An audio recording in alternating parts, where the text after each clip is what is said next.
ሰላም ጤና ይስጥልኝ። በአሜሪካ ለምትገኙ ኢትዮጵያ በዛሬ ቪዲዮ አስደሳች መረጃዎችን የማጋራችሁ ይሆናል። አንድ የፌዴራል ዳኛ ባለፈው አርብ በሰጡት ውሳኔ መሰረት ያለአግባብ የታሰሩ ስደተኞችን ስለመፈታት አንድ ውሳኔ አስተላልፈዋል። በውሳኔያቸው ላይም ለ50 ቀናት ያለአግባብ የታሰሩና የቆዩ ስደተኞች በአስቸኳይ እንዲፈቱ የሚያደርግ አዲስ ውሳኔ አስተላልፈዋል። አያይዞም የዋስትና መብትንም በተመለከተ ፍርድ ቤቱ በኢሚግሬሽን ምክንያት የታሰሩ ሰዎች ዋስትናና ገንዘብ ከፍለው ከእስር ቤት እንዲወጡ አዲስ ውሳኔ አስተላልፈዋል ዳኛው። Iran is now claiming without evidence the United States attacked it from the United Arab Emirates. President Trump says the U.S. quote obliterated. በሌላ መረጃም ስለ ዲቪ ሎተሪ ማለትም ስለ ዲቪ 2027ም የተሰማ አዲስ መረጃ አለ። ስለዚህ በዛሬ ቪዲዮ ጠቅለል አድርጌ መረጃዎቹን የማጋራችሁ ወይም ሼር ማድረጋችሁ ይሆናል። ነገር ግን ከዛ በፊት እኔን ለማታውቁኝ ሰዎች ጆሲ ይባላለሁ። እንደዚህ አይነት መረጃዎችን ስለሆነ ማዘጋጀው በአሜሪካ የምትገኙ ኢትዮጵያና ኤርትራውያን ቻናሉን ሰብስክራይብ ማድረጋችሁን እንዳትረሱ። ቪዲዮን ላይክ ያደረጋችሁ ጀምሩት። ወደ ቪዲዮ እንግባ። If you're detained, your attorney could apply for a bond redetermination hearing with the immigration judge. And then the judge will determine, are you a flight risk? In other words, do you have like a family? Do you have ties to this area? Do you have a steady job? What are the chances that you're going to run if we let you? That came out on September 5th that really affects immigration policy throughout the United States. There was a Board of Immigration Appeals case referred to as Matter of Yahure Hurtado. የሁሉንም ሪሶርስ ያገኘሁባቸውን የዌብሳይት ሊንኮች ዲስክሪፕሽን ቦክስ ውስጥና የኮሜንት መጀመሪያ ላይ ያስቀምጥላችኋለሁ ማግኘት የምትፈልጉ ሰዎች ካላችሁ። በመጀመሪያ ደረጃ መግቢያው ላይ እንደነገርኳችሁ ባሳለፍነው አርብ አንድ ዳኛ ያለአግባብ የታሰሩ ሰዎችን ስለመፈታት አዲስ ሕግ አውጥተዋል።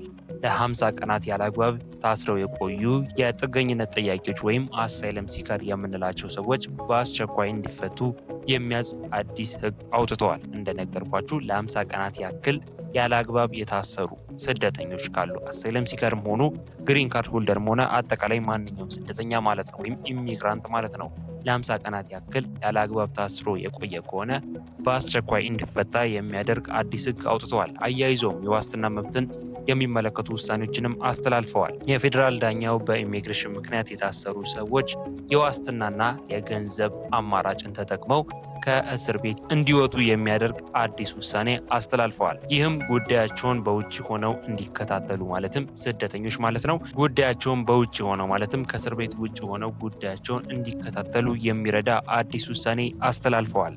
If you're detained, your attorney could apply for a bond redetermination hearing with the immigration judge. And then the judge will determine, are you a flight risk? In other words, do you have like a family? Do you have ties to this area? Do you have a steady job? What are the chances that you're going to run if we let you go? The purpose of today's video is talk about a disastrous decision. ታዲያ በባለፈው አርብ የፌዴራል ዳኛው ይህንን ብቻ አይደለም ውሳኔ ያስተላለፉት። ሌላ ከኢሚግራንት ጋር ማለትም ከኛ ስደተኞች ጋር የማይገናኙ ነገር ግን በአሜሪካ ለምንኖር ሰዎች እጅግ በጣም ሊጠቅሙንና ሊረዱን የሚችሉ ኑሯችንን ሊያቀልልን የሚችሉ ውሳኔዎችንም አያይዘው አስተላልፈዋል። ሌላው ነፃ የትምህርትና የድጋፍ አገልግሎቶች እየተሰጡ ይገኛሉ። የትምህርት ሲባል የዜግነት ትምህርቶች ማለት ነው። ለምሳሌ በዳላስ፣ በሰሜን ማያሚ እና በአሪዞና በሚገኙ የህዝብ ቤተ መጻሕፍቶች የዜግነት ቃለመጠየቅ የሚያደርጉ ሰዎች ነፃ የዝግጅት ትምህርቶችን መስጠት መጀመራቸውን አስታውቀዋል። ይህ ምን ማለት ነው? አሁን በጠቀስኩላችሁ ስቴቶች ላይ የአሜሪካ ዜግነት ለማግኘት ፕሮሰስ ላይ ላላችሁ እንዲሁም ቃለ መጠየቅ ለማድረግ የተዘጋጃችሁ ያላችሁ ዜግነት ለማግኘት ዝግጅት ላይ ለሆናችሁ ወይም ፕላን ላላችሁ ሀሳብ ላላችሁ ሰዎች ነፃ የዜግነት ቃለ መጠየቅ የሚያደርጉ ሰዎች ማለት ነው ነፃ የትምህርት አገልግሎት እየሰጡ ይገኛሉ። በኢንተርቪው ወቅት አዲስ እንዳይሆንባችሁ እንዲሁም ደግሞ ዜግነት ለማግኘት የሚረዷችሁን ቲፖችና ትምህርቶችም እየሰጡ ይገኛሉ።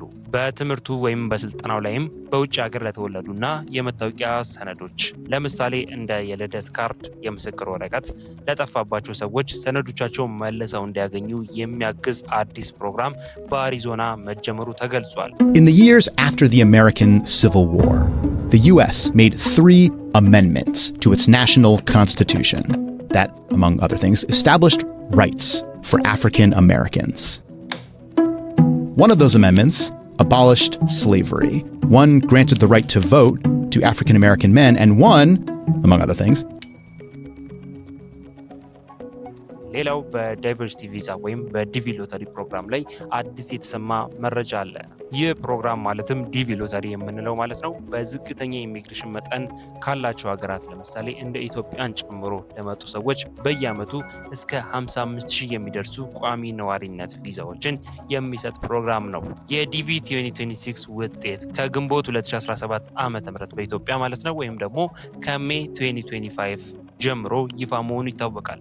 አመልካቾችም እስከ መስከረም 2019 ዓ.ም ወይ ደግሞ አመልካቾችም እስከ ሴፕቴምበር 30 2026 ድረስ አሁን የያዝነው ዓመተ ምህረት ማለት ነው 2026 ድረስ ውጤታቸውን በኦፊሻል ድረገጻቸው ማለትም dvprogram.state.gov ላይ ማየት እንደሚችሉ ተገልጿል። ሌላው አዲስ የፓስፖርት ህግን ይመለከታል። ከመጋቢት 2 ቀን ማለትም 2018 ዓ.ም በኢትዮጵያ ማለት ነው ወይም ደግሞ ከማርች 11 2026 ጀምሮ በወጣ አዲስ መመሪያ መሰረት ለቀጣዩ ዲቪ ሎተሪ ማለትም ለቀጣዩ ዲቪ 2027 የሚያመለክቱ ሰዎች የግድ ጸንቶ የሚቆይ ፓስፖርት ማስረጃ ማቅረብ ይኖርባቸዋል። ጸንቶ የሚቆይ ፓስፖርት መረጃ ማለት 6 ወርና ከዚያ በላይ የሚቀረው ፓስፖርት ሊሆን ይገባል። እንዲሁም ደግሞ ካላችሁ ዶክመንት ጋር ከትምህርት ከልደት ሰርተፍኬት እንዲሁም ከመሳሰሉት አይነት ዶክመንቶች ጋር መረጃው ማለትም ስፔሊንግም ሊሆን ይችላል አጠቃላይ ያለው መረጃ ግዴታ አንድ አይነት መሆን ያለበት ወይም የማይለያይ መሆን ይጠበቅበታል። Date for people planning to apply for the US Green Card Lottery. The program is expected to return, but with several new rules that applicants need to know before registering. The Diversity Immigrant Visa Program, commonly known as the Green Card Lottery, is expected to open again around October, and new policy updates could affect. According to a recent notice published in the Federal Register, the U.S. State Department is introducing several adjustments. The Diversity Visa Program allows eligible individuals from countries with relatively low immigration rates. Up to about 55,000 diversity visas are made available through a randomized selection process. አያይዞም በሶሻል ሚዲያ የሚናፈሰው መረጃ ማለትም ዲቪ 2027 ከዚህ በኋላ ቀርቷል፣ ዲቪ ሎተሪ ቀርቷል፣ ዲቪ 2027ም አይኖርም የሚለው መረጃ እየተሳሳተ እንደሆነና ዲቪ 2027 በዚህ በያዝነው ዓመት እንደሚኖር እንዲሁም ዲቪ የሚባለው ፕሮግራም እንዳልተቋረጠ በጋዜጣዊ መግለጫቸው ላይ ገልጸዋል። ስለዚህ የዛሬ ቪዲዮ ይህን ይመስል ነበር። አሪፍ ኢንፎርሜሽን በግልጽና ባጭሩ ሼር እንዳረኳችሁ ተስፋ አድርጋለሁ። ሀሳብ አስተያየት፣ እንዲሁም ጥያቄያችሁን ኮሜንት ላይ ጻፉልኝ። መግቢያ ላይም እንደነገርኳችሁ ለዚህ ቻናል አዲስ የሆናችሁ በአሜሪካ የምትገኙ ኢትዮጵያና ኤርትራውያን ቻናሉን ሰብስክራይብ ማድረጋችሁን እንዳትረሱ። ቪዲዮንም ላይክ ያደረጋችሁ ምን ያህል እንደወደዳችሁት እንደጠቀማችሁ አሳውቁኝ። ምክንያቱም ላይክ ባረጋችሁት ቁጥር ምን ያህል ቪዲዮን እየወደዳችሁት እየተመቻችሁ እንደሆነ ስለምረዳ በርካታ አዳዲስ ቪዲዮዎች እንዳዘጋጅላችሁ ይረዳኛል። ስለዚህ ሁላችሁም ላይክ ያደረጋችሁ እንደወደዳችሁ ታሳውቁኝ። በቀጣይ በሌላ ቪዲዮ እንገናኛለን። መልካም ጊዜ